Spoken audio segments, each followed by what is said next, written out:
నమస్తే. ఒకప్పుడు ఆడపిల్లలు అంగట్లో సరుకులా అమ్మేవారు అని పురాతన కాలంలో మన తాతలు తండ్రులు చెప్పుకునేవారు. కానీ ఇప్పుడు మన బాలయ్య సినిమాలో లాగా ట్రైన్ రివర్స్ అయిపోయింది. అవును, మహిళామణులకు సర్వశక్తులు హక్కులు వచ్చేసి పాపం మగాళ్లే అంగడి సరుకులు అయిపోతున్నారు.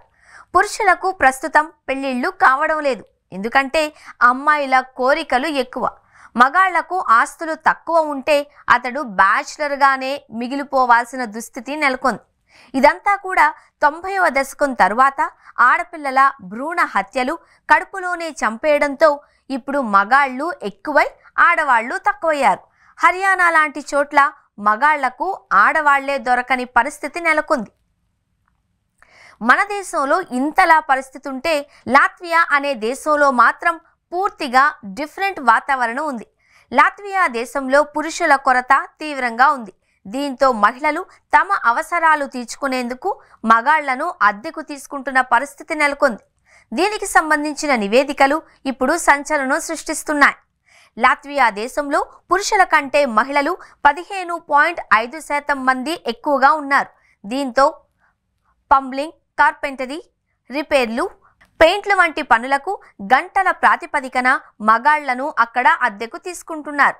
ఇక లాత్వియా దేశ అమ్మాయిలకు పెళ్లిళ్లు కాక తమ జీవిత భాగస్వాముల కోసం ఏకంగా దేశం దాటి వెళ్లిపోతున్న పరిస్థితి నెలకొంది. కేవలం ఇక్కడ మాత్రమే కాదు, గంటల ప్రాతిపదికన మగాళ్లతో పని చేయించుకోవడం బ్రిటన్లో కూడా ఉంది.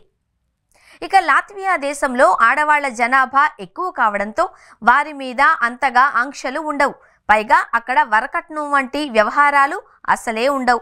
అందువల్ల అక్కడ ఆడవాళ్ల సంఖ్య ఎక్కువైంది. ఆడవాళ్లు పుడితే అదృష్టంగా భావించడం వారి సంస్కృతి సాంప్రదాయాలలో భాగం. దీనివల్ల ఇక్కడ ఆడవాళ్లకు జన్మివ్వడానికి ఆసక్తి చూపించేవారు. దీంతో వారి జనాభా బాగా పెరిగింది. జనాభాలో మగాళ్లు తక్కువై లింగభేదం ఎక్కువైంది. పురుషులు అవసరాలకు లేకపోవడంతో మహిళలు ఇక్కడ డబ్బులు ఇచ్చి మరీ తమ అవసరాలకు మగవాళ్లను బుక్ చేసుకుంటున్నారు. ఇక లాత్వియా దేశంలో అత్యవసర సర్వీసులలో పనిచేయడానికి పురుషులు లేకపోవడంతో ఎక్కువ డబ్బులు చెల్లించడానికి అక్కడి ప్రజలు సిద్ధమవుతున్నారు. మగాళ్లు మాత్రమే పనిచేసే విభాగాలలో గంటల లెక్కన డబ్బు చెల్లిస్తూ పని చేయించుకుంటున్నారు. ఫలితంగా ఈ దేశం వార్తల్లో నిలిచింది. ప్రస్తుతం సోషల్ మీడియాలో వైరల్ అవుతోంది.